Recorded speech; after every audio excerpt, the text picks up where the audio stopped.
naturally flows. So, Yes, sir. yeah. All All right, right, well, Lucky. just get started, and they'll join when they join. Let's get it, because you know where we're starting. I get it. Sometimes you might not want me around. But I think we need each other. In other words, you complete me. So all I have to say is, sorry. I'm here to stay. Early. Come on! You should have known exactly where we were starting. Let's just round up to 10 years, 115-month long extension. Shout out to here. But, it's lucrative. It's going to be more than the 45 million that he earned last year at Manchester City. And then the best part about him signing this extension is it just really does shut up the conversation about whether he's going to leave to Real Madrid. When I signed for City, I think I said it before, I felt like I feel a bit like home. And of course, I really meant it. And yeah, I feel like home. I feel so happy. My family is so happy. And I think in the end, that's what I wanted. The feeling, as I said, and the people I spoke with made me convinced that this was the right choice, the people around me. And yeah, in the end, when I spoke with people, we came to this, and it felt really good. And in the end, I really look forward to spending so many more years in Manchester. It's going to be amazing. And he was even asked, wow, signing 10 years, that kind of like writes off Barca or Real Madrid, doesn't it? And his answer was, I just signed for 9.5 years. Like, yeah, what are we doing? So, my show bros, what were your first thoughts, feelings, reactions to when we woke up and we saw all over social media Haaland extendo? Sharpie? So here's the funny story. I had woken up, middle of the night, use the bathroom as one does. And because of them being on the West Coast, I actually saw, I think it was Kate or Amy, one of the twins dropped it in our group chat, and it was like 3:31 a.m. And like then I just get on X and I'm on my soccer feed and I'm just scrolling. And now because I'm up, like I'm literally up. It's 8-something in the morning over there in Europe, so everybody's up talking about it. And then the videos drop and like all the media, City loves a good media rush, media blitz. And so I was just up for like 8-9 hours straight. Like it was like really like a high. Because then you start looking at all the stuff and the data, like the 115 months came up, and I was like, "Oh my god, these trolls!" Like it's a whole club of trolls. So I was elated, if you can't tell. Tom, how was it whenever you found out, good sir? So, like, how like some things just like all come together on a Friday, like like you get paid, like you find out some good news, like you get in the car and like it's pumping like the best Friday song that you can think of, like I don't know, like This Is How We Do It by Montel Jordan or Escapade by Janet Jackson. Just like it was just all that like confluence of things happened that particular day. So I was just like, oh, this is just wonderful. Like I'm the little Instagram video he did, like with the Dear Defenders thing. Every relationship has its ups and downs. I was like, oh, this is wonderful. And then like the wax stamp with like the him on doing the crisscross applesauce. I was like, this is mwah, mwah, mwah. It's beautiful. I love it. It's just like this is just the way that I need to get this Friday started.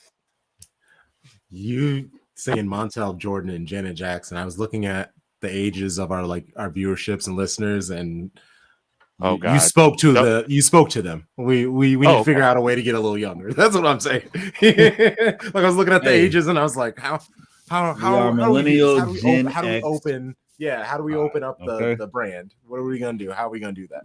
Yeah, Look, those I kids don't know need on no Gen. TikTok. Yeah. Yeah, I don't know no Gen Z songs. Like Gen Z Friday songs. I don't know I don't know him. I don't know. I was gonna add this, Crump and Tom. Oddly enough, when I first saw it, I remembered last year. Chelsea had a run of signing their players to super long contracts, Mm-hmm. but all of them got met with negativity. And it was like, oh my gosh, how could they do like Cole Palmer? He signed an 8.5 or just 9, I think 9 straight year contract. I don't know if it's Caicedo, whoever. Like they had Mm-hmm. 3 or 4 of them. If you look at the Yep. longest contracts Mm-hmm. in Premier League history, they're all up there. And it's like it's crazy when like we do it. It's like, oh my gosh, this is like Such great, good guys. business. Like Such good it's great business. business. He's the best striker in the world. You keep him this long, you get rid of all the doubt about the charges. Like all the positive that came from it. Chelsea got none of those. It's like they were holding those kids hostage. Whereas us is like, no, because it's Haaland choosing us. Yes. There's no way it's like we had to put him in like a room and make him sign it. Here's another old reference. They had them boys on Bobby Bonilla deals, like over to Chelsea. So like it was like, oh, they're just gonna be on their books for the next 15 years, just paying them out like million pounds every July 1st or whatever it is. So I think that's probably part of the reason. Like I think everyone knew that City knows that City has the money to like actually pay him. And if we wanted to, yeah, we could probably pay him, in a 4-year contract, a 5-year contract, but like we don't necessarily have to, and the player is willing to commit to this club even past the expiration date of the manager. Yeah. And Haaland was even asked, hey, 115 charges though. No, I haven't thought of that or anything. I'm confident that the club know what they're doing, and in the end, I really don't think I should speak too much about this because I've been there for 2.5 years. So yeah, in the end, I'm confident that the club knows what they're doing. He's confident he knows the club knows what to do, baby. I mean, that's the best manager in the world, Pep. The best striker in the world, Haaland. I don't think City's pulling one over their head, right? Like nobody's just like hiding things from them and selling them a dream. It's like, no, we good. Like we are really good. And then you think about all the other things that we'll talk about that came up, over the weekend. It's like, I feel good too, Erling. I feel very good. Yeah, definitely. And the thing about signing this long deal, it kind of shuts everybody up. Shout out to Ed and Olivier, who I chatted with about Man City versus PSG. And Ed did ask at the end of the episode, he was like, hey, I'm hearing something about a 2029 release clause, which I have not even heard at all. But anyway, I was just like, he's like, would you be okay if PSG came and flashed that cash and paid it? And I was like, if y'all pay $500 million for Erling Haaland, yeah, what are you talking about? In 4 years, I'd assume we'd win another 1-2 Premier League titles. I assume hopefully we'll win another Champions League. By then, we've gotten tons out of him, and to get $500 million for him, and not to mention you would have to probably pay him more than we are already paying him. If y'all want to do all that, go ahead, have fun. Why would you leave the best league in the world? Like it's the best league in the world, the most lucrative league in the world, the best team in the world. Like, and everybody knows it. So like this is the pinnacle now. Like Real Madrid is the historical pinnacle, but like in the recent future, I mean the recent past, last 10 to 15 years, like City is that club that is right there now with those gargantuan clubs. And you don't demote yourself, no offense, to Ligue 1. You don't demote yourself to the Bundesliga. He already did that. He conquered the Bundesliga. There's nothing to conquer in Spain. You just go, Galactico stuff. Like this is his club. Like he is responsible for helping us get a treble. He can possibly get another one. Like he has the opportunity to do what nobody else has. He can break Shearer's record before he's 30, which is scary as hell to think about. Like it's endless. the possibilities. I am moved, baby. All right. Okay. Nice and warmed up. We making art over here. Capitalized A. Hey, the most is when you don't want the ball. I hate it. I hate it. You have permission to make a mistake. You have permission to lose. You have permission. And that's when we get big. Yeah, I'm a genius. Attack everyone and send everyone. I think we're forgetting the most important thing. We're forgetting about focusing just on ourselves. But we can do better. We need to take the next step, and there's no better place than taking the next step here. Show ourselves out there how much we want to win it again. We win 4 of the last 5 Premier League, guys. 4 of the last 5 Premier League. Are we gonna do it again? Don't ask me again about doubles, triples, quadruples, fifth-tuples, six-tuples, and seven-tuples. So, Don't do it. Hey, and welcome to episode 124 of Shades of Blue. World's famous. Hey, we are the most comprehensive show about Manchester City, covering both the men's and women's game, spanning both sides of the Mason-Dixon line. We making art over here. Capitalize that. Hey, I am Crunk Chocolate. I'm here with my show bros, Sharpie Charlie, Tom Bomb. How's it going? How you doing? How you feeling?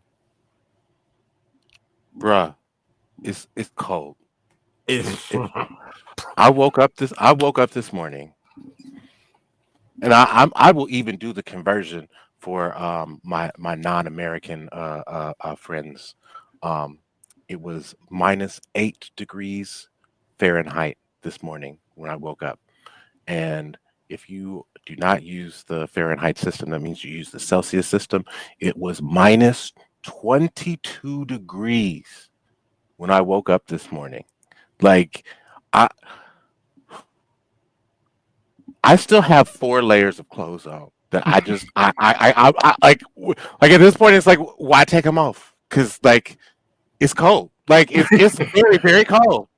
Like I have 2 pairs of socks on, and it's cold. It's so cold. It's not as cold, but it's like -16 here. So like, I feel you. Yeah. Throwing these numbers around like we're doing math class is crazy. Why are we talking about that? It's like y'all are wild, bro. This is insane. It's the worst. I'm so over it. It takes so long for the like cold to come out for your bones. Like, you can wear multiple layers. You can put yourself in front of a fire, throw yourself into a fire. You won't feel it. It's all right. You can throw yourself into a fire. Oh my god. Oh my gosh. Okay, so here's the funny thing. I'm gonna do this for the video people, and I'll explain it. So Tom, you see it for the first time. My middle finger is a different color right now. Had a great idea of like organizing weights at the gym, like always, and just went too quick. Rolled over my little finger, my middle finger, and it does not feel good. So I feel like I'm Nathan Ake, circa early December, late November, just gutting through it. I'm trying to give you a strong 45 to 60 minutes. There's no way I'm giving you 90 minutes today. But I'm really calling Phil Pep, aka Crunk. I'm gonna give you all I got. I respect that. That's all I could ask. That is all I could ask. Before we get into anything else more, let's ask you, please rate, review 5 stars. Say something nice in a review. If you're watching on YouTube, hit that thumbs up. Subscribe if you're seeing us. Hey, I see not only our top things, so search results. So shout out to a lot of people just like looking us up, and then also YouTube like recommends us a lot. So we're doing something right where the algorithms like, hey, you might like these guys. And turns out with our click-through rate, they do. So shout out to y'all. Let's go. Wait, is YouTube /Apple? I mean /Google /Alphabet? Are they still pro DEI? Like, is that good? Okay, let's go. Hey, somebody I'm out of thinking- here gotta be. Please, Someone please. does. Somebody got to be. Oh man. And if you want to, we would love it. Subscribe to our $6 tier of Patreon, where we have most dope episodes of Breaking Bread, our match preview series, and Chopping It Up, our interview series. A new episode this week dropped with Kudzi. She is an amazing football writer, fan of Liverpool. We talked a lot of football and just the sport, and a lot of even the pay-for-play situation in Canada and America, and changes we want to see, chants that we would like to possibly hear in the upcoming World Cup. Like we had some real good conversations. Tom Bomb with Courtney Stith, that was a wonderful conversation. And then Breaking Bread, our match preview series, just uploaded for the Eat Fresh Cup Manchester Derby. I had on Holloway, where we relived City's beatdown and looked forward to Wednesday's match. A Chelsea episode will be coming up soon, and then next week we'll have an Aston Villa women's episode up as well. Like, check us out, and there's some more things on the way later, February, March. The Patreon is brand new, started full time this year. We're doing a lot of growing. You'll see it, but $6 a month. What a deal. Today's episode, Baby Blue Baddies. We're going to start with them. Busy transfer window. I don't want to. We know they lost 4-2. If you don't know, it was at the Etihad. I would like to talk, because I'm going to be honest, and I can't believe I'm saying this, but depending on how he does in this match, and I know that we're down 3 people, and we talked about this before we went live, Sharpie, but I am very unhappy with Gareth. And it's been something that's been like simmering and starting, and even the way that he kind of was talking before this match, bro, sounds like he's getting stressed, like he's feeling the hot seat. Like it's all very interesting. He was asked about him going to Angel City. Like it's getting really weird. I think things are getting very weird right now in Woso. So we'll talk about it. That would be so hilarious. I don't think so. As an Angel City fan, I would absolutely hate that. It's just like, can I get away from you, my guy? But also, him reporting to Mark Parsons. Oh my God. Oh God. That is hilarious. But again, he's here. He's a Manchester City manager. He just signed an extension. I'm not trying to send him away. I just wanted to mention that something weird is happening right now, because even the way that I have maybe I don't have any clips of him. I thought I made a clip of him explaining and talking, but there was a moment where, I know what I didn't do. There was a moment where it sounded like he was breaking, because he was talking about, we'll get to it, but he sounded real snippy, and I was like, oh, Gareth, you all right? You all right, my guy? City men, we got the win about Ipswich. 6-0. That was great. We should have won. I have some clips, because technically him specifically, Pep on Liam Delap is one of the short things that naturally I'm reading way too much out of. So I'm going to be intrigued to, if my show bros hear what I'm hearing, are like, most of the time it's like, chill out, quit trying to make narratives. But that's also what this shit's about, baby. And then PSG, most important match of the season until the next match, which will be the most important match of the season. All right, let's get into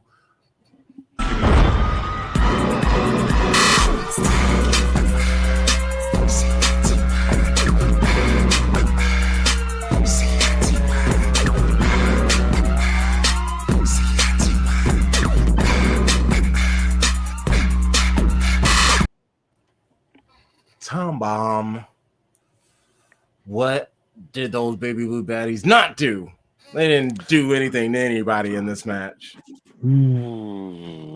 First, let's just start with some confirmed transactions, right? Let's start with some confirmed transactions. First confirmed transaction we'll start with Poppy Pritchard is going on loan to Newcastle for the remainder of the season down in the Championship, joining Demi Stokes. Yeah. Yep, exactly. We wish her all of the best of luck in Newcastle's season. Also, Poppy, tell us how that pilot goes about Newcastle fans being able to drink beer in the stands. Is it for the rest of the season, or is it just like a month-long process? I guess I didn't see it's the rest of the season. I might try to go to a lower division women's match while I'm there. Then you so should. I can experience that. Honestly, that do a little vlog about it. Yep. Heck yeah. The next, we'll go ahead and confirm all of the exits.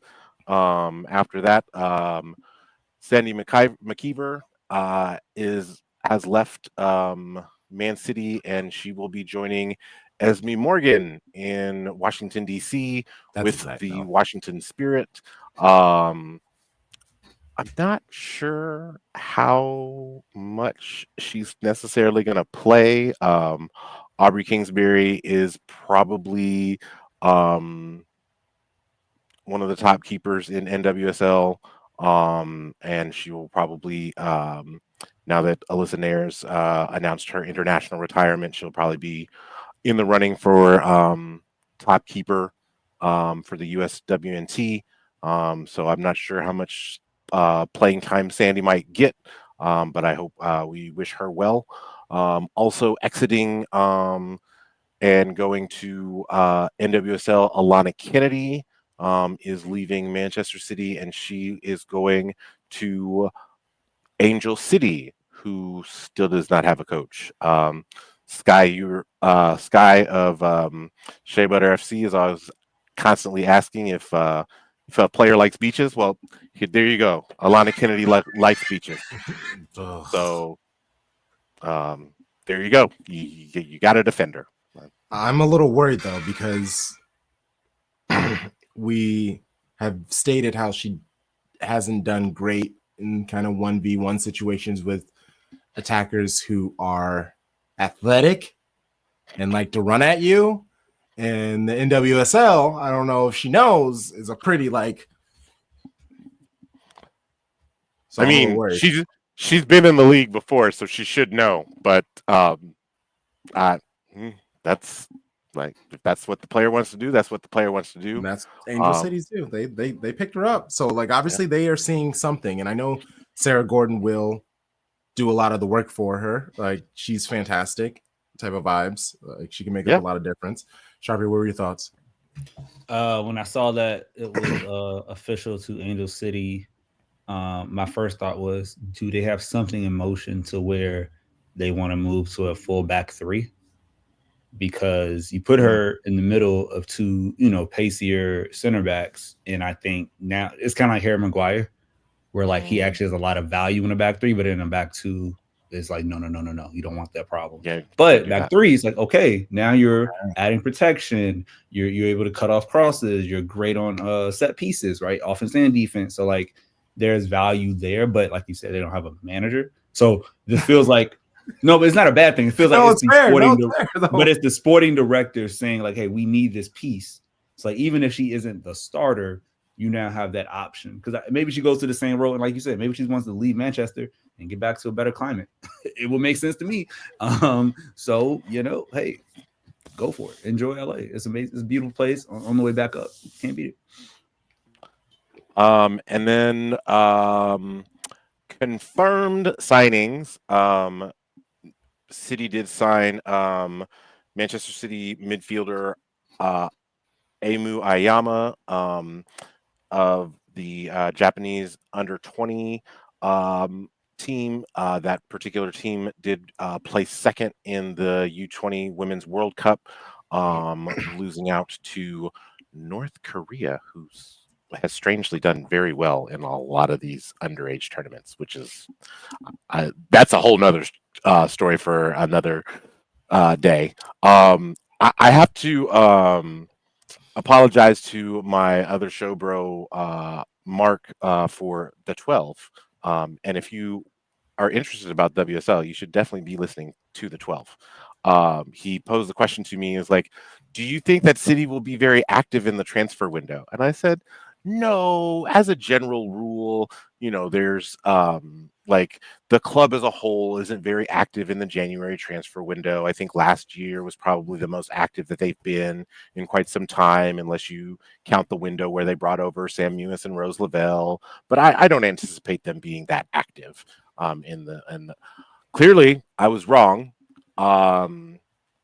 So I believe that Sophie Lawson of ESPN confirmed it, as well as some Brazilian writers for ESPN Brazil. We apparently played a hefty sum for attacking midfielder forward Caroline of North Carolina Courage. She was on their Brazil's Olympic squad that won silver this past summer. Guys, she's real good. She's real good. And like you get why you would want a player of this profile, especially after seeing the results of the Derby. And like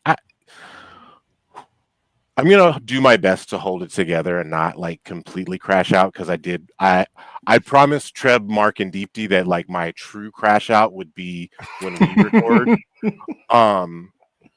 But dog, like that's fair. That's frustrating. Ella Toon scored a hat trick against us. I crashed out during the Breaking Bread with Holloway. Ella Toon, like. I mean, all things being equal, yes, Kiara Keating does have better skills than Yamishita to be the starting keeper. And I did say that she was the starting keeper. Mm-hmm. Duh. Like, that last goal, like, and I think that was like the last goal, like, once you give up a goal basically off of the kickoff of the second half, like it from there it's a wrap. Like it's just like I like, and like the worst part about it is they had hooked me back in. Like those two goals it was like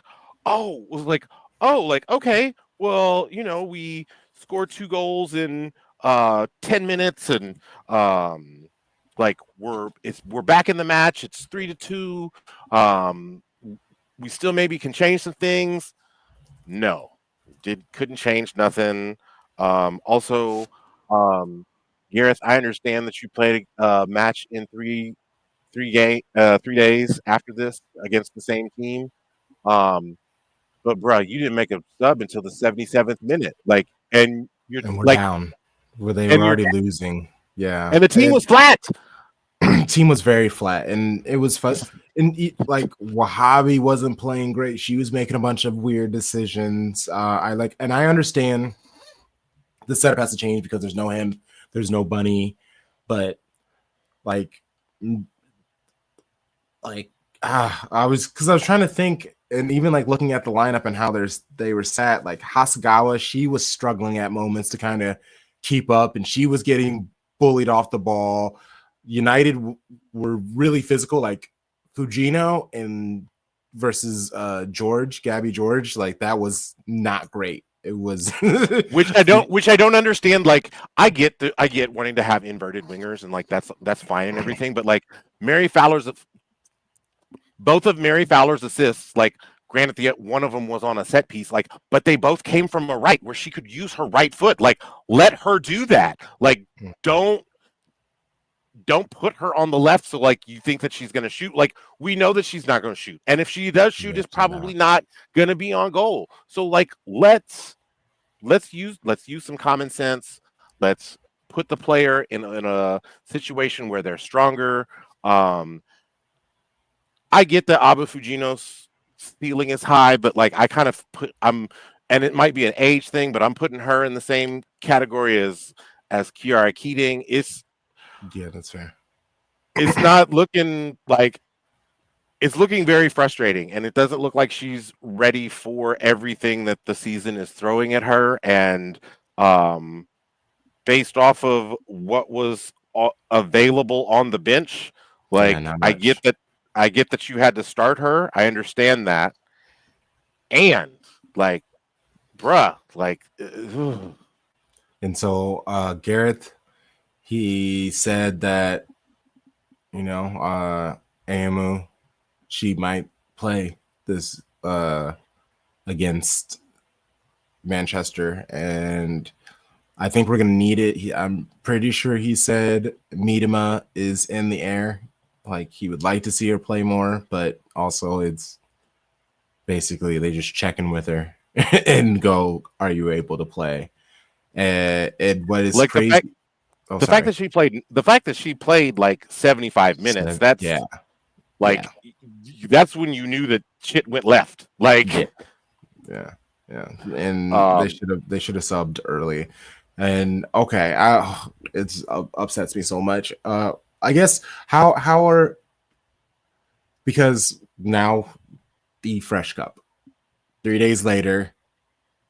Shout out to Holloway. Holloway was really hoping that there's not much change to their lineup. Like, honestly, keep it. Like, what did they just say? If I can remember, maybe start Millard, but really don't change too much. And they understand where like Toon might not maybe start Toon, but like take her off really early. Because like Gabby George was taken off in the 65th minutes, as was Turlin. So you could tell that he was looking forward and he's going to start them. They're going to, for sure, put a very strong team out there. And Gareth needs to win something. And if it doesn't look like we're getting the WSL. So if we're not getting the WSL, we need to be able to go after this cup. And looking at the UWCL, like whoever our draw is, like it's either going to be some combination of Lyon, Chelsea, or Arsenal, which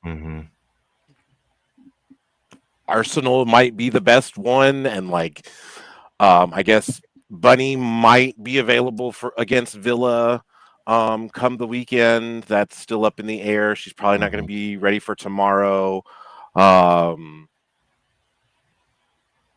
Yeah, and like the team plays different with Bunny than they do with Viv up top, and that's shown. And that's not to say that Viv's not a good player. I mean, obviously she scored a goal. She's dangerous. Yes. What I've noticed about, sorry if I can cut in, with Bunny on the squad, you can kind of just hit her the ball, and she's so amazing and talented. She can bring the ball up the pitch. She can help move the ball forward. Vivian, you have to get the ball to her. But when you get the ball to her, she's gonna make something happen. Like, you can make it happen, right? Yeah, every single time she had the ball at the foot, it felt like something dangerous. And what I love most about, she reminds me of like Dirk back in his heyday. And then even what's his name from Dallas right now? Oh, Luca? Yeah, Luca. Like obviously her injuries have taken a lot of her athleticism, but like her game isn't predecessed on athleticism. She'll just run and do like a shoulder feint, and then everybody like backs up, and that gives her enough space to get a shot out. Like she'll just hold someone out and then find a little bit of space with the dribble and then take a shot. Everyone's kind of running around at 100%, and she is just playing at like 70% speed. Like, I'm not saying she's not going all out, but it just seems like she's just moving at her own pace, and that in itself throws everyone off. So this is my little crash out part, and I'm not even gonna put it at Gareth's feet. You know whose feet I'm gonna put it at?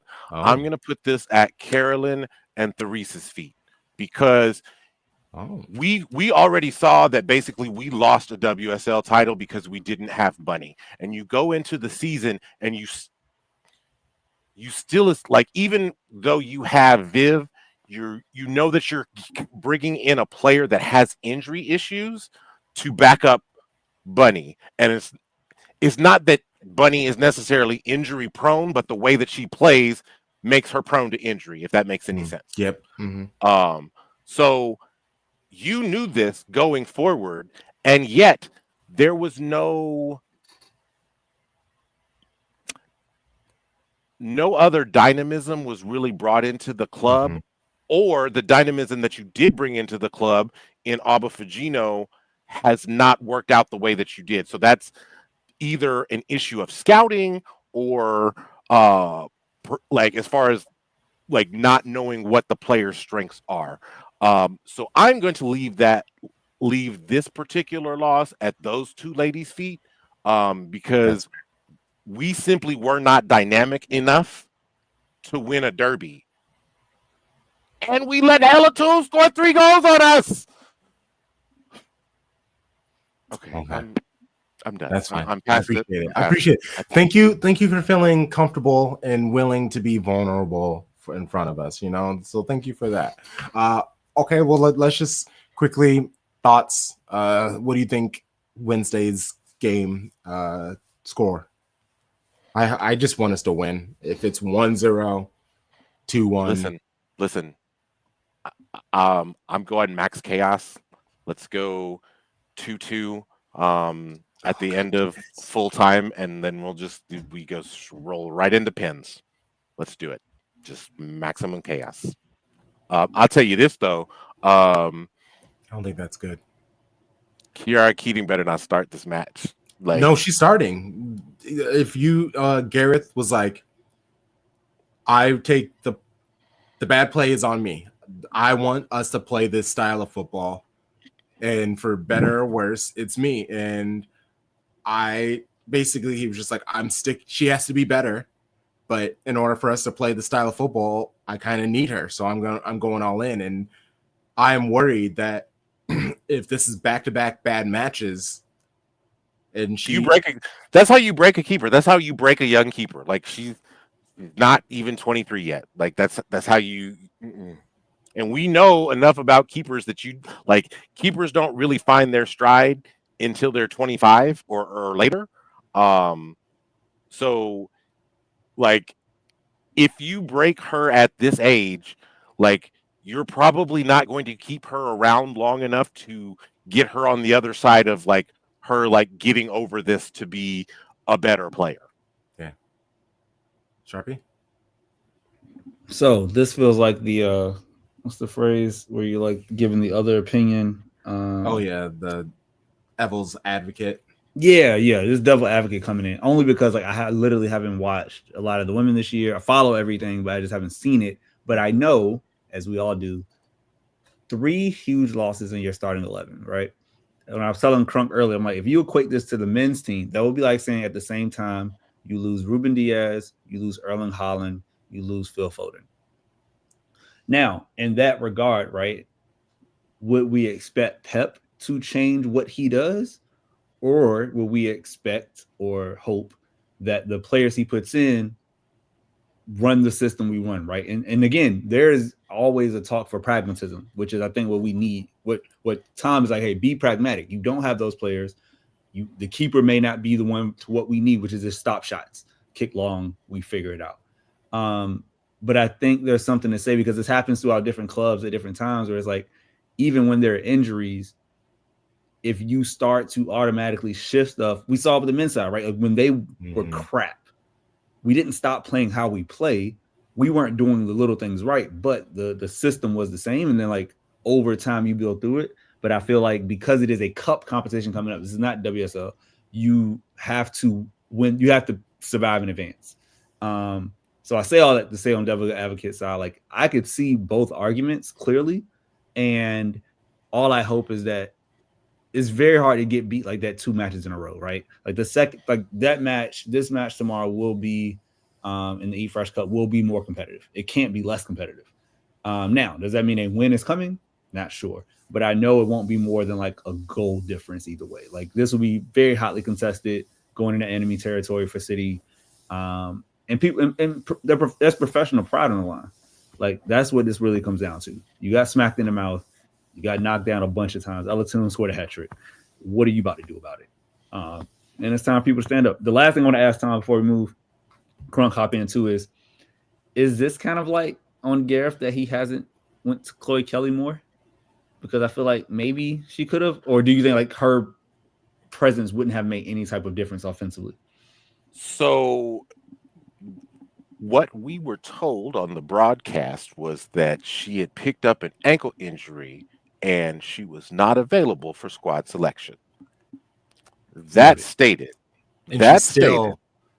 She's still not available for squad selection. That stated.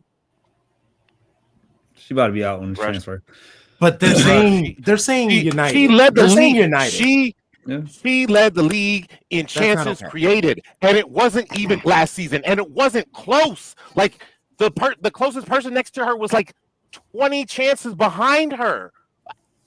I don't understand how one player could possibly fall off that hard. If something. Yeah, no, there's obviously something. Something in the milk ain't right. Something in the milk ain't right. And that's why Tom and I were talking. I could see her going to United, and we've seen Gareth rub players the wrong way, and they've gone to completely different countries. And she loves the area. She just got married. Like she probably doesn't want to leave. So, like, what does that mean? That means you show him why he was wrong for doing what he's done. And she also just kind of seems like the type of player who thrives off of having like a chip on her shoulder, like having locker room material, like somebody to be like, I'm gonna fucking show you guys. So like that's the only reason why I feel like it could happen. And to take it a step further, I think that she would probably flourish under a manager like Mark Skinner, who also takes those types of slights very seriously and very personally. Whew, that's a doozy. Yeah. All right. Female Tevez, if that happens, like hopping over, like that'd be crazy. I guess it. No, because she's not. It wouldn't be Schmeichel. Yeah, it'd be more like Tevez. Oh. All right. Okay. So we might win that. How are we feeling about Aston Villa? And this is what actually really pisses me off because now we have to face Goater and his Aston Villa side who are playing beautiful football at the moment. They are balling out. They figured, like Sean Goater figured out a way to put Rachel Daly, Adriana Leon, Gabby Nunez, and Ebony Salmon all on the pitch together. Like, I mean, do that. It's gonna be him, right?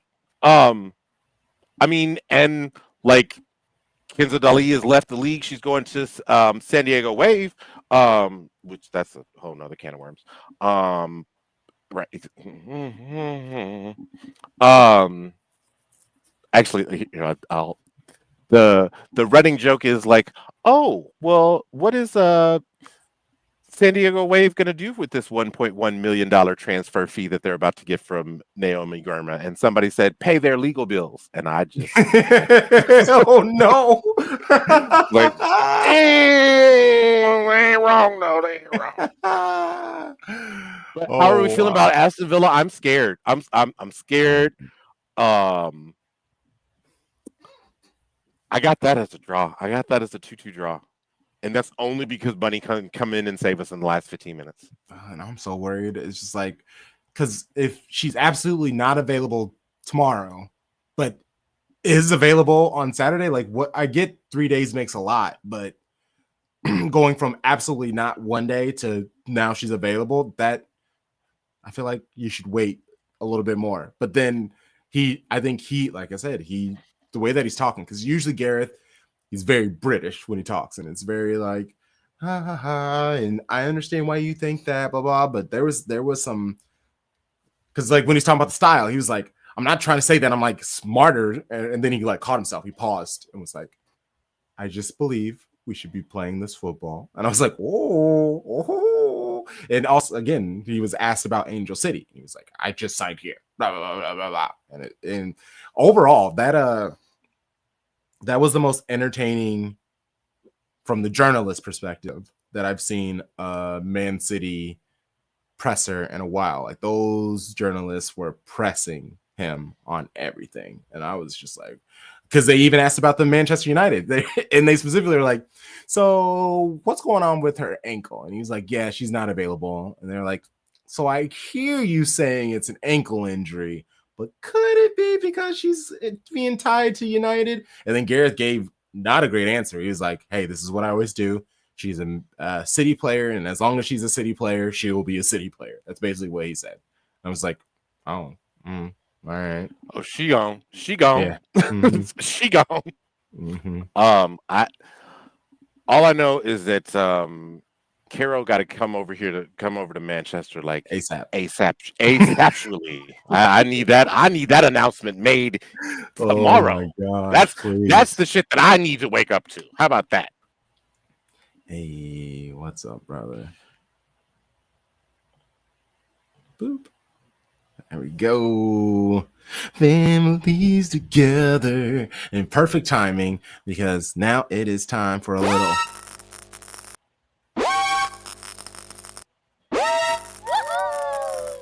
shock, awe, and applause. And I'm gonna start because you know exactly where we got to. You got to laugh a little bit at United. We are getting a new coach that is losing more than the last coach. I have full knowledge of that. Like I said, I'm not going to change no matter what. And I know we can succeed, but we need to survive this moment because I'm not naive. And I know that we need to survive now. So we are being the worst team, maybe, in history of Manchester United. I know that you want headlines, but I'm saying that because we have to acknowledge that and to change that. And then it came out that he destroyed a television while in there. Well, what do you think the scenario was? Was he like pointing at a bad moment and he was just like, you know what I think of this? And he like ripped it off the wall and threw it down or something? Like, how do you think he broke the television?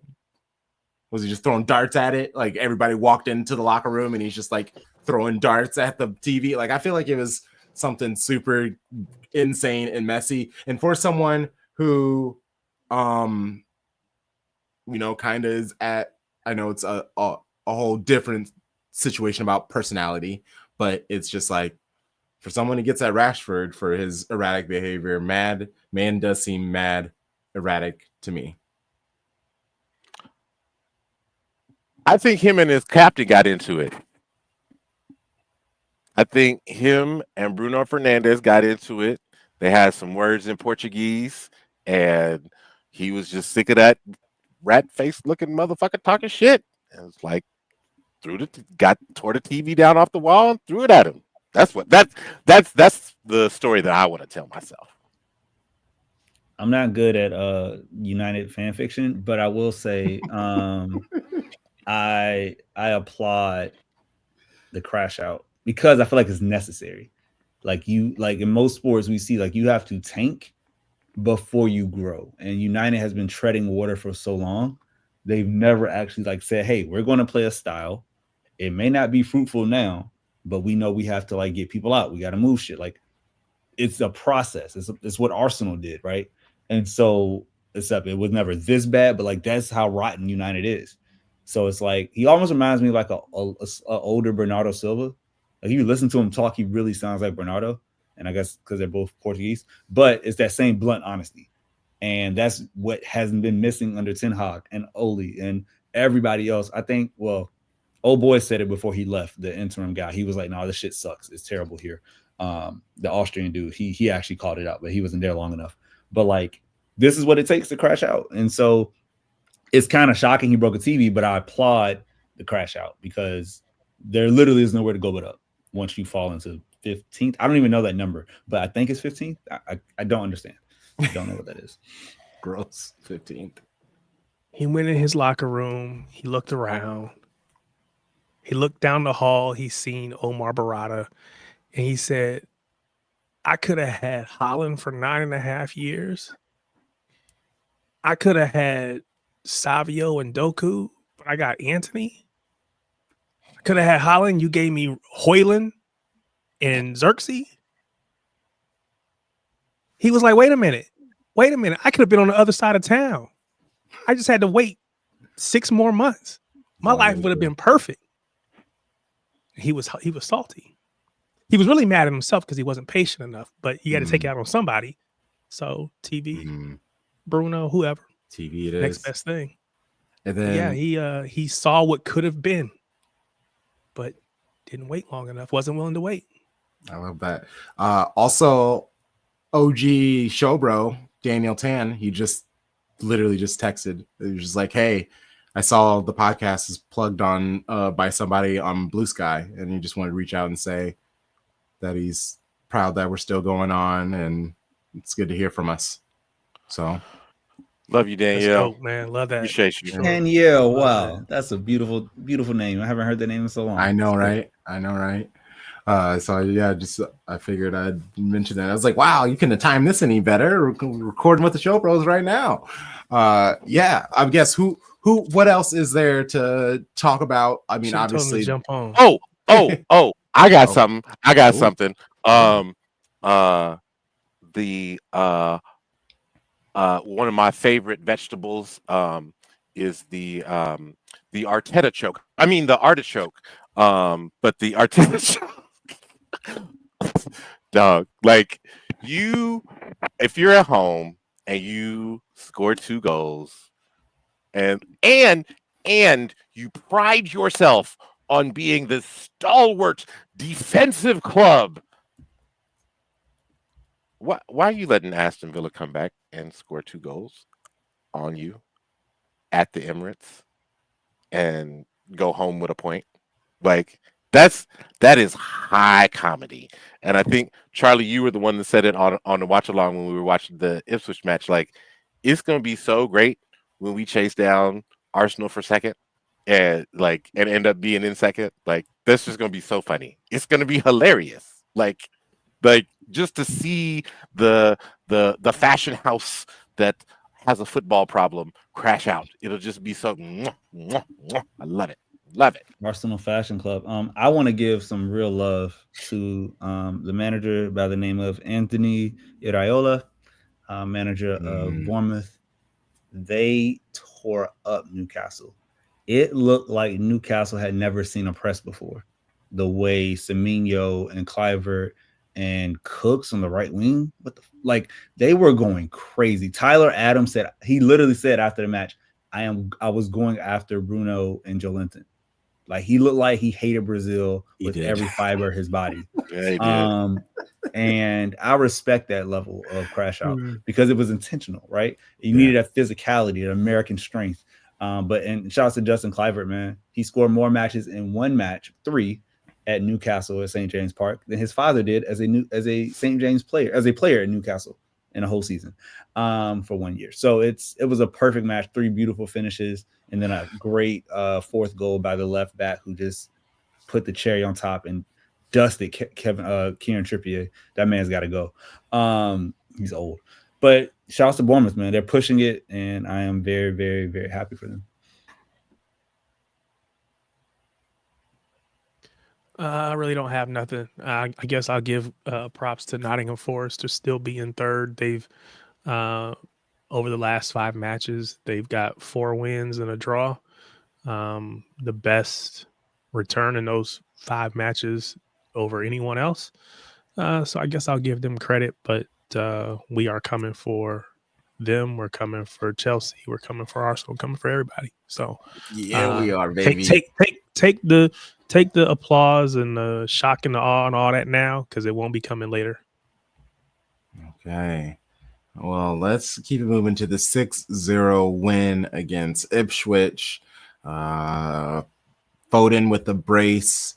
Kovacic, Doku, Haaland, and even McAtee got in the goal scoring. Starting lineup, Ederson was back.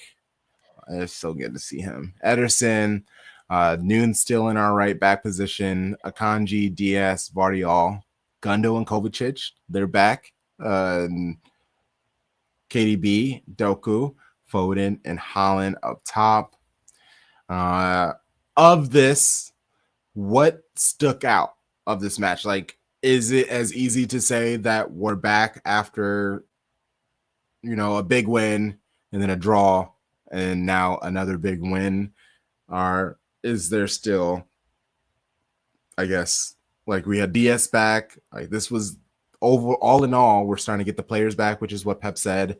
We're now starting, Phil Foden's playing much better. He seems hungrier. KDB's making the runs.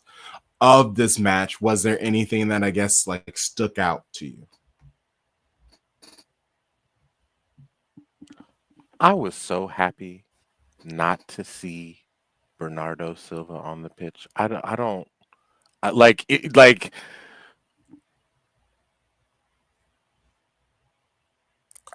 know how to explain it. Like, it's not like Bernardo is a terrible player. And Crunk, I think you said in the last episode, like, he has to run because nobody else is actually going to make those, like, make the backtracking runs that he did. But it was so nice to not see him just running.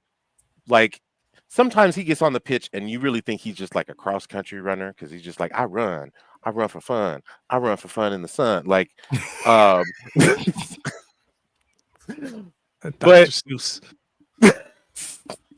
but it was so nice to not see him and the team play well. However, I also know that means that we're about to go to Paris and he is most definitely starting. And I don't know how I feel about that. Just want to give you some numbers. Shout out to the Fat Mob, because when you look at their like player traits, little hexagon, octagon thing, he's in the 94th percentile of touches, 83rd in chances created. But listen to this: the 9th percentile of shot attempts, the 5th percentile of aerial duels won, and the 27th percentile of goals. So the man he's a runner, he's a track star. He's gonna pass the ball real far. But he's not necessarily. Everybody got a rhyme today. Everybody got bars. Oh my! I didn't know I was stepping into the cipher. I didn't either. I'm not ready. Wait a minute. Look, I didn't know I needed to be able to freestyle. I thought I could write. Give me a pen and a pad in an hour, and I give you, whatever. That's so funny. Man. Tom inspired me. Thank you, Tom. But to my point, he's just a very tiny man. And it was nice to have Gundo and Kovacic, who are both 5'10", just solid football height. Kevin De Bruyne 5'11". So the only small people were Foden and Doku, where they're supposed to be up front. No small people in the midfield, no small people in the back. We had our probably best back four at this moment, right? Like, say what you want, Noots does the work. Vardiol's a monster. Ake and Diaz are a great pairing. Ederson is the best goalkeeper at Manchester City Football Club, men or women. Like, it's just, we were solid, and that solidity allowed us to flow. So that's what I saw when I saw the lineup, was flow. Tarek, you couldn't be there for the watch along. So how did you feel once you were able to see the lineup and all that good stuff? I was driving down the highway, headed to see the kid, and so I'm trying to watch and trying to pay attention to what's going on. I guess from a lineup perspective, I was good with the lineup. Of course, I would have preferred, I guess, all is well that ends well. I wasn't too sure about Gundo versus Bernardo. I actually was like, I'd probably rather have the legs of Bernardo in there. But I also knew, well, we got the Champions League match, so he's probably trying to save him. Mm-hmm. It was good to see Doku, although I also wanted to see Savio. So it was, it's like, okay, well, I get one of them, so I'll take it. But Savio had been playing really well, so it was kind of hard to take him out. But again, that just says to me that he's going to be playing in that Champions League match and trying to get him rest. We already called out Diaz, right? We know our back line, even with Diaz, is not the best. Without Diaz, it's borderline Swiss cheese. So I guess from all things considered, I was really happy with the lineup. I don't know that I could have expected what ended up happening, but just looking at the lineup, I was cool. Yeah. And seeing Diaz back, like the growth that he's done, which has forced a growth in us, where we're just like, man, it's just really nice to see him. And he's handling the ball up the pitch now, and he's doing the pausa and pinging the ball around. He definitely didn't do that when he first got here. Ederson immediately being like, hey, did you miss me? And just making those gorgeous passes. Just, man, the calm, the ice in the veins. Ederson was out there looking like, y'all remember that commercial where Kevin Love was like, was in the little puffy coat, and they had him on they had his head on his little body, and it's like dropping dimes. Like that was Ederson. Like that was. I do one better. Ederson made me think of Cat Williams' line when he was like talking about a Chrysler 300, and you think you got a Phantom until a Phantom pull up, and then you realize you in a Chrysler 300. And I'm sorry, Ortega Moreno is the Chrysler 300 in this equation, guys. Ederson Moreno's a Phantom. He's a Rolls Royce. Like, he's a Rolls Royce of a goalkeeper. He is. I will take him over any goalkeeper in the world for what he does. Like, he's so good at it, and he still makes really great saves. Like, I will never forget what he did against Inter in the Champions League final. Some people have. I don't know why. Come on. But that man stopped Lukaku at point blank range, bro. I will never forget that reflex he made. I'll never forget some of the big saves he's done, the clearances. He is a big man at 6'3". Like, he's so great. And everything's unlocked. I think we beat Ipswich with or without him, but I don't think we get to 6 without his delivery. And that's the difference. Like, because it just flows. They were pressing us, and it didn't matter at all. Like, there was rarely a ball wasted. That man is immense. Yeah, I'm trying to figure out, because obviously the Foden 2 goals, that's always great. Doku, Kova's goal was pretty. Kova might have the prettiest goal. Oh yeah, he banged that joint. The way Foden laid it off, and he just sent it to the left. Whoa, that was. I love pretty. that. Yeah. They were. I didn't know he had such an eye for goal, because I feel like every single match, at least lately, he's had one shot that if the keeper didn't stop it, it would have been a goal, or he scores. Yeah, I think we started to see it last year, right? Like, he, in his other stops, he truly was just an engine. Like, in Chelsea's system, Tuchel didn't have him go up. That wasn't his job. In Real Madrid, he's playing Real Madrid. He didn't have that chance. But, like, here, it's like, hey, this is what Raji did. You do it in your own way. The shots will be there. You have to take them. It's like being a wide open corner 3 in the NBA. Exactly. You got to shoot the shot. If you don't, we're all screwed. And with that freedom, the skill and technique is there. He's Croatian. Come on now, baby Monter. But it's like, you got to do it. Or maybe Brozovic. But like, he has that in his locker. And we saw it last year. We've seen it this year. And I am happy when he's on the pitch. Like, he makes me feel like, okay, we have something there. Because when he's not there, when he was hurt, you felt his absence. You can't have Gundo and Bernardo. Like, he has to be there beside one of them, or the shit falls apart. And I think, like, he's a perfect stopgap until we get a healthy Rodri or insert midfielder. How mad do you think that Pep was that he pinged that ball to McAtee to score that header? Because he was mad.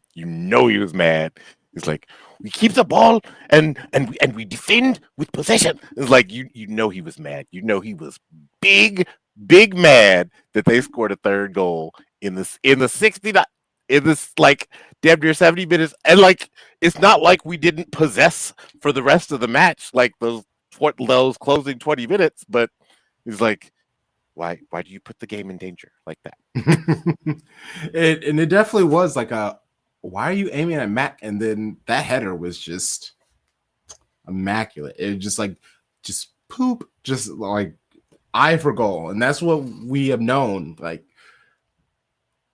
unfortunately, Maka, he can track back, he can do the defensive stuff, but he doesn't like that part. He doesn't. That's not where he shines. At least not yet. Obviously, with age and everything, he'll learn to appreciate it a little bit more, I'm sure. But when he can attack, when he can use his scoring ability, he's showing why he deserves more playing time. You also see there he's 3 inches taller than Phil Foden. Like he's a legit 5'10", 5'11". Yeah, Like 5'11". You don't get to that ball. Yeah, 4 inches. Like he's Kevin De Bruyne's height. He's the same build. Yeah. You don't get to that ball unless you're 5'11". And I think Exactly. Kova made that. Foden was making the same run all of the first half, but it's he like couldn't I'm not going to couldn't put it on him, right? Nah, but Matt, you're a target. Like I see you. I see your head. I'm going to put you in that position to be successful. This is amazing what happens when you play your players, Pep. Thank you. Appreciate it. I love it. I love it. Okay. Well, again, no need to stay on this because we got a couple more games to look at in this PSG. Was there any nerves? You guys did a watch along, right? Yeah.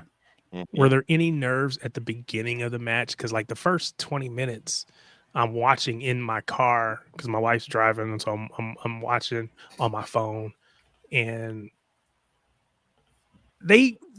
we weren't like in complete control in those first 20-25 minutes. It was a little nervy for me at least, and that's probably because I came in on edge anyway.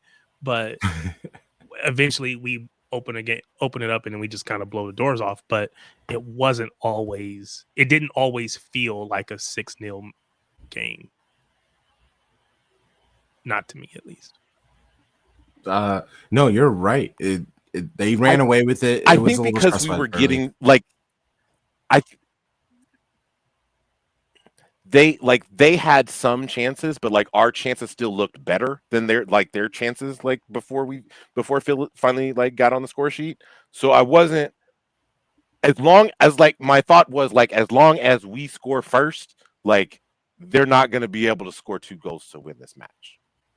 Like that was kind of where I was. I will say, looking at the highlights, because I missed it in real time, the Haaland missed chance in like the 15th minute was really bad, actually. But because right after that, I think that's when they got their one shot on target or something. Like it was like in the 20th minute, 22nd minute, they got a shot on target. And then after that moment for them, that was it. Like they had to score at that point because his first goal comes at like the 27th minute, and then all the wheels fall off. So to Tarek's point, like for me, it wasn't nervy as much as it was like, oh, they're playing with it. Like they actually want to play today. That was my thing. Is like, are they really going to go 5-4-1, or are they going to press? And McKenna said, go press them, go play football, which worked into our favor. And like, we got in a groove. And it's weird because like they've beaten Chelsea.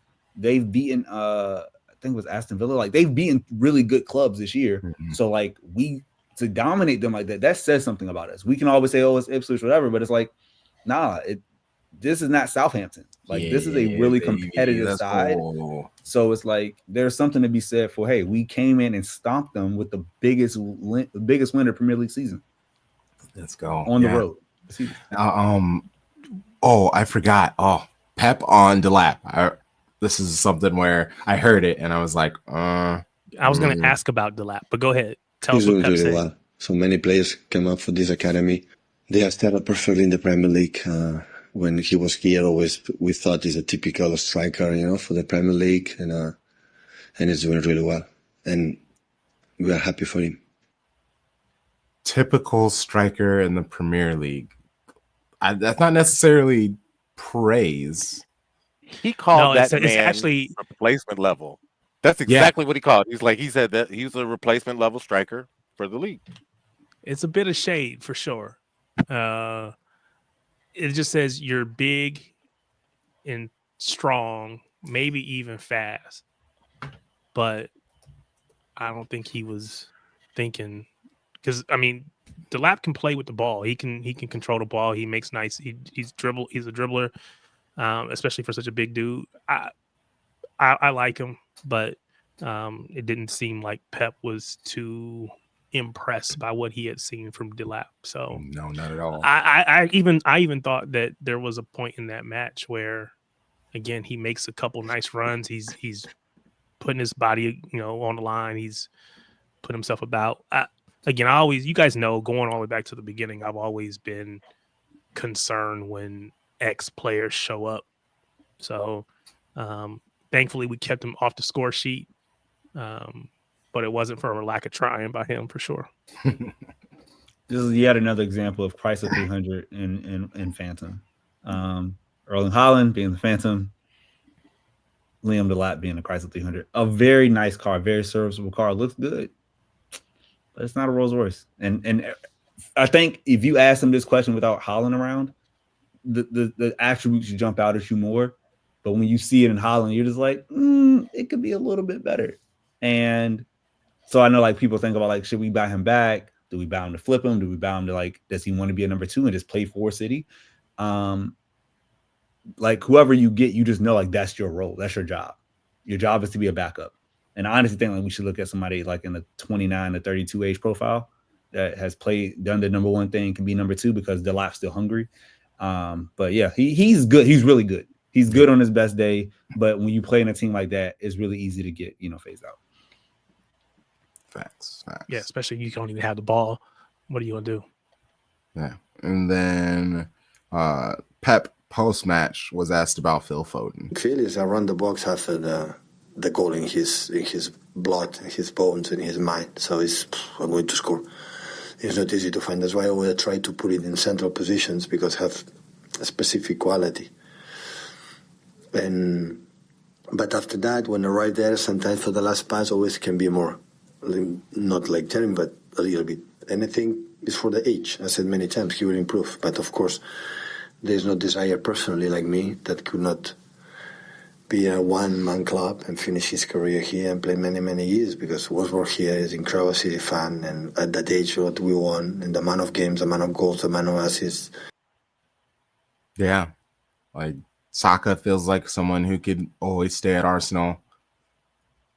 Feels like that person who should always stay at City, but we live in a modern football where that's not, well, actually it's just sports where, someone staying at one club their entire career really isn't a thing. But I'm just happy seeing Phil playing at his best football right now. That's really it. And okay, PSG, is Pep worried about them?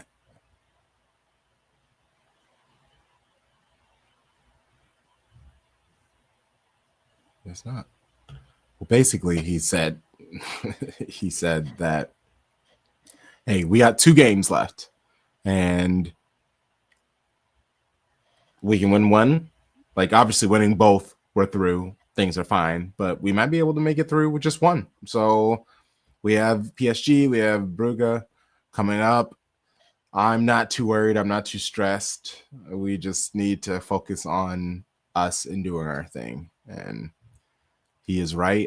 Shout out to Ed of PSG Talk and Olivier Deberges for joining me for a talk on FanFest Live. It should be out. Well, it is out. So if you haven't listened to it, check it out, especially before the game tomorrow. And yeah, it was just a wonderful conversation with him. And Olivier is a PSG ultra. Like he said at the end of it, I will be in the stands with all of the ultras yelling, screaming, chanting, and having the best time. And Ed is in Canada, I believe. Or no, he was American. He's not Canada. So he'll be watching. But yeah, feelings, thoughts, scoreline prediction. Real quick, Grump, did he mention as an ultra in France, can they drink? Did he bring that up or not? Oh, no, I didn't ask about that. I'll Google's free. I'll look it up. I was just wondering. No, that's a really good shout, though. Yeah, anybody want to start? Why'd you ask that question? Just because I know, like, I don't know. Well, I know that in countries like Germany and Italy and France, the fan behavior is an ultra culture. So I didn't know if that was just like they are super turned up, or if alcohol had anything to do with it. People have a little bit more fun when they're a little buzzed. So I was just curious because in England, I guess like because of incidents, they kind of get rid of the hooliganism part of it. So you don't get called an ultra, you're just a supporter. It's more proper. But over there, like the rest of the continent, they go crazy.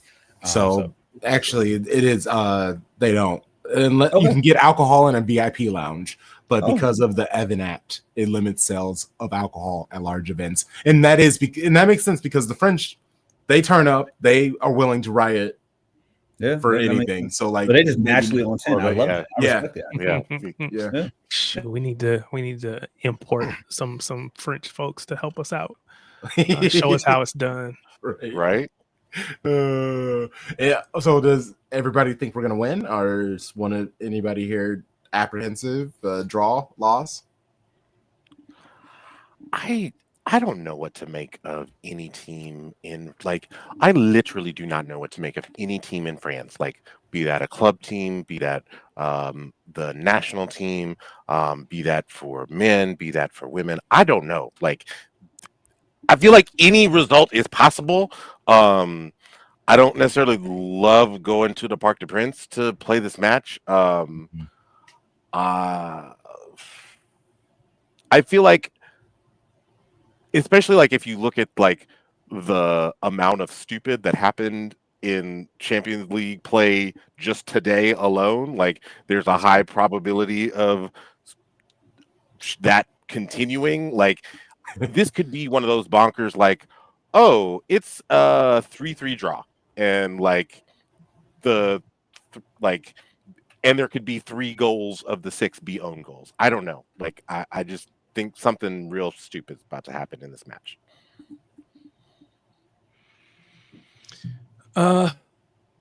Yeah, I'm a little concerned just because I don't know that I believe that we've quote unquote turned the corner just yet. I think we're in the process, but I don't think we've arrived yet. And so that's why you see we can have a big win and then, end up with a draw. So I think it'll be close. I don't know. I mean, again, it's hard to say, oh, a team loses Mbappe. You should think that, okay, well, they become much less threatening. So on one hand, I want to say that I'm going to say that we win because, again, I don't hardly ever root against. I never root against City, and I'm probably very seldomly going to go for a draw. So I'm going to go. I'm going to go 3-2 us. I think it's close. I hope that it'll be interesting to see Hakimi versus Savio. I think Hakimi's got some personality or behavioral issues, but outside, if you were able to divorce yourself from that and kind of compartmentalize that, he's a great player. Would have loved to have had him at City, but with the off the field issues, is like, nah, you stay where you are. But it'll be interesting to see him on the pitch tomorrow. Hopefully Savio can do his thing. But I think we take it, but I won't say barely. So a couple of interesting things as I've looked at PSG's recent form, Champions League. In CL, the closest match to this, because they had a red card against Bayern, which flipped the match, and they lost 1-0. Against Atletico Madrid, they lost 1-2 at home. They were pretty much fully healthy. I don't want to say it was a smash and grab, but Atleti beat them at the Parc des Princes. This team is not infallible. The part I did catch of the conversation with PSG guys was that like they don't have a true striker, which normally gives City trouble. It's a lot of false nine, or like everything's made through the wingers, Barcola, Dembele, Doué. You do have those bombing fullbacks in Mendes and Hakimi. But what's interesting is that against Lens over the weekend, Hakimi wasn't even in the lineup or on the injury report. So I don't know what that means. I don't know if the man just got a day off to get his mind right. I haven't checked. We'll see what happens with the injury report, right? But he does change the match. Marquinhos was also doubtful with a groin injury. Probably was resting up to get ready for City. He is their talisman. I like our chances. Like I like the flow we're in. Bernardo's legs are going to be great against his countrymen, especially if you see Vitinha and João Neves out there. Those young boys run. They press hard. But I don't think they have the finishing to beat us. Their forwards don't scare me as much. I feel like this is a match for Haaland to go off. The defender he probably be up against is William Pacho of Ecuador. And I like to look at height when I look at Haaland's defenders.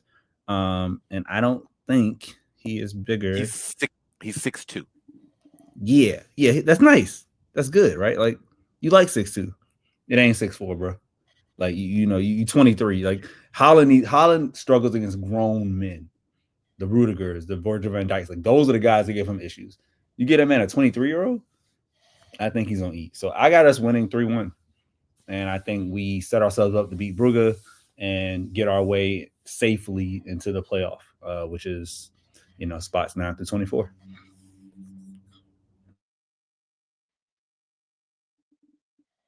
Cronky on mute. Yeah, I didn't even know when I did that. PSG, they even if they win because they have 11, they have 10 points where City have 11. They kind of need these wins. Things could get a little weird and could potentially miss out on everything because they sit right now in 26, which is outside of. Oh, sorry, they have 7 points, where Manchester City has 8. So we could get 11, and we could actually end up in a spot like if certain teams like completely fall flat on their face like they have been doing, like Aston Villa, Bayern, Leverkusen. They both sit at 13 with another match to play. If they end up losing their games, obviously we still need like Monaco and Lille and all these other teams to kind of not step up and do their thing. But if we're able to score enough goals and win, we can. It's a very small chance, but you're saying there's a chance we can end up in that 8th spot.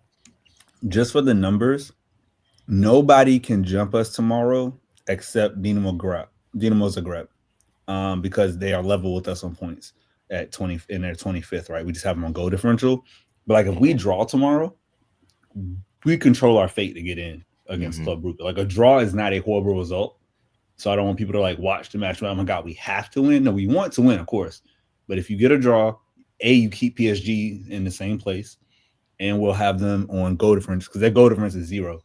They've only scored 6 goals in 6 matches, and conceded 6. So like we are a really strong place to make sure we get to the playoffs. And like March Madness, anything can happen. Just get us to the dance. Okay, Chelsea on the weekend. What I will say is Chelsea, they're having a little struggle at the moment, and that's kind of what you get with a team full of like youngsters like that. Is when they are all doing well, they're doing well, but when they're not, and they seem a little like, specifically Cole Palmer, he seems to be struggling. But I mean, again, he's playing more minutes and more football than he has in his entire career, and that comes with an adjustment and things like that. I will just say it now. We will win. How much? That I don't know, because I feel like it's home, and it's not. Oh, and it's a late game. Oh yeah, no, I think we win by 3. Whoa, shit! By 3. Okay, all right. Okay. I had a nice 2-1. I'll take it. Yeah. I see. This is the thing. This match, like we've already seen from last season, like this match is not a low-scoring match. Like this match has at least 6 goals in it. So I'm gonna go ahead and say that we got this one 5-3, and like everyone comes away from this match mad. Like Jesus Christ, like we can't defend for our lives, and because I think that this is what ends up happening. I think we end up scoring 5 goals, but Erling Haaland does not get one of those goals. Wow. And that's why everyone's mad.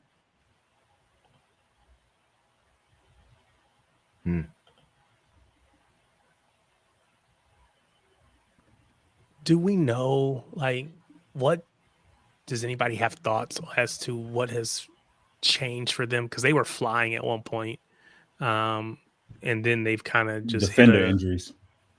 That's what I was going to ask. Yeah, because I know like midfield Enzo shows both Enzo and Lavia, which means they got to run out Caicedo by himself. Typically, it was Caicedo plus one of those other 2. If both of them are out, that really, because that's where they could run through us, is in the midfield, right? Especially we don't have the legs right now. So playing Dewsbury Hall doesn't scare me at all. Yeah, so if they're not running those guys out there, then I'm much less concerned.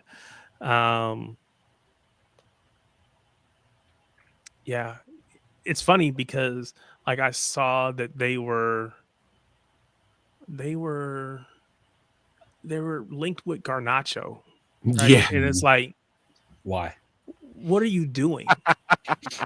And it's like they're just trying to find, like, they've got wingers already. Because like they got tons. my man Pedro Neto And Madueke. Yeah, they got tons of wingers. Why are you bringing in They just got more? Sancho from Man U. Why do you need another Man U winger? So I don't understand. Because they got to replace. They got to replace their doper on their squad. Oh yeah, Mudryk. They got Nkunku on the bench. They still have a hell of a lot. They're trying to get rid of Nkunku. That man does not want to be playing. But I don't understand that because he not for so Chelsea. Good. Yeah. So all in all,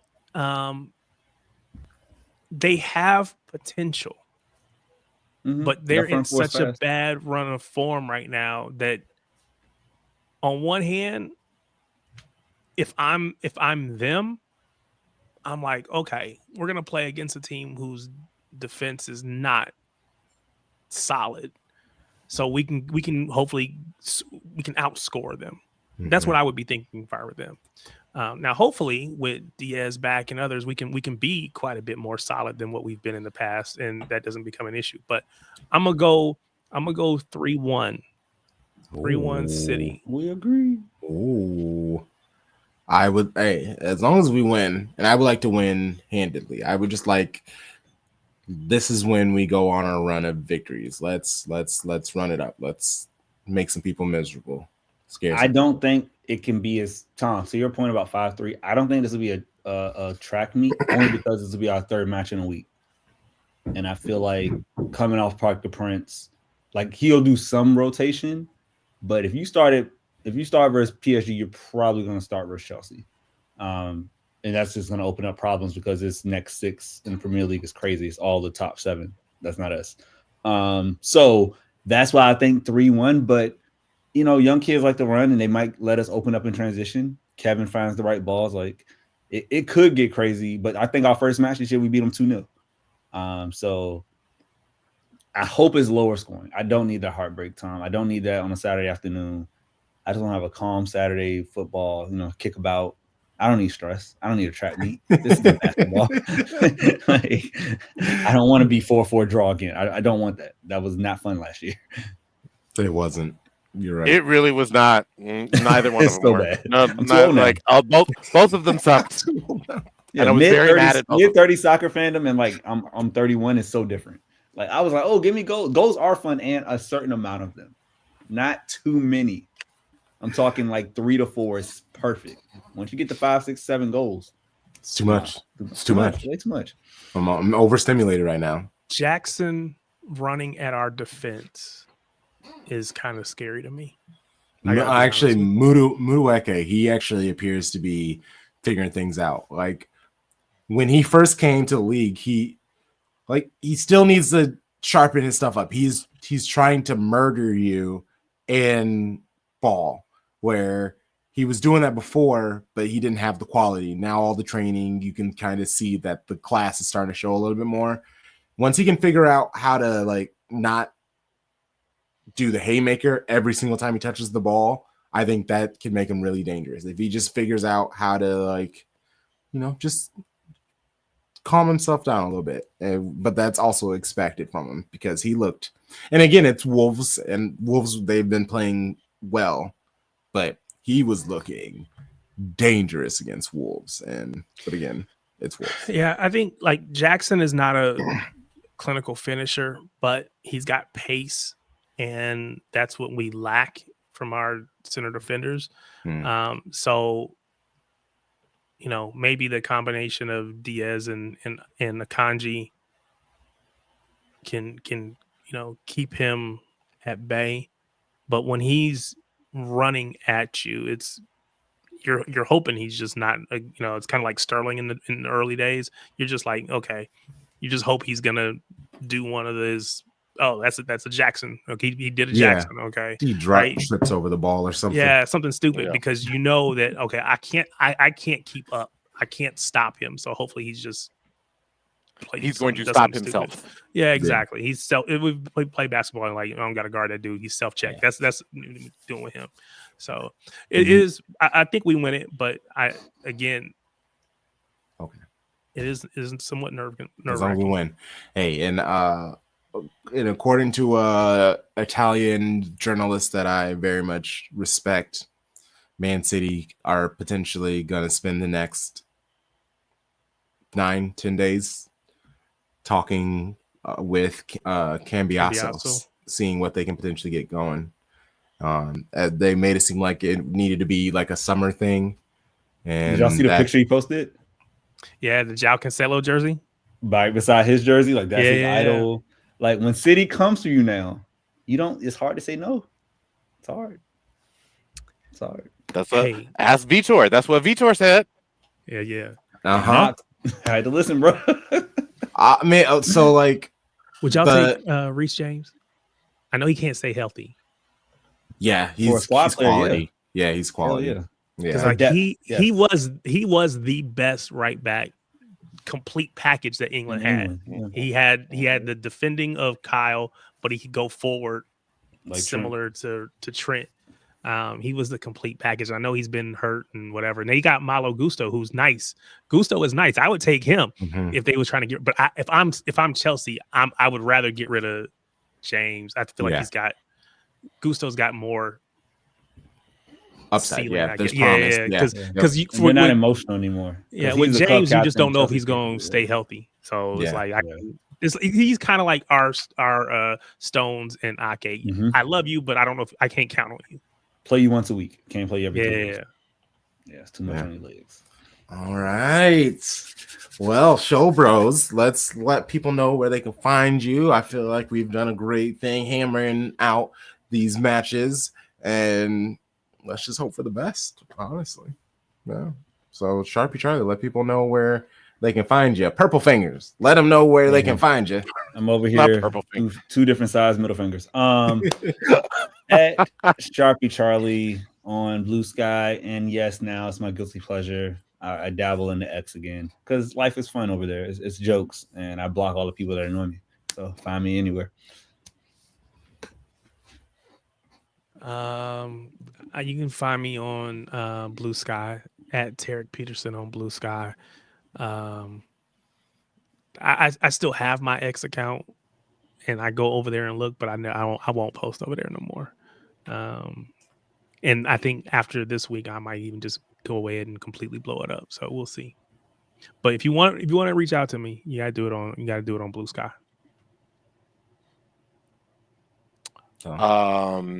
You can find me on Blue Sky. Please follow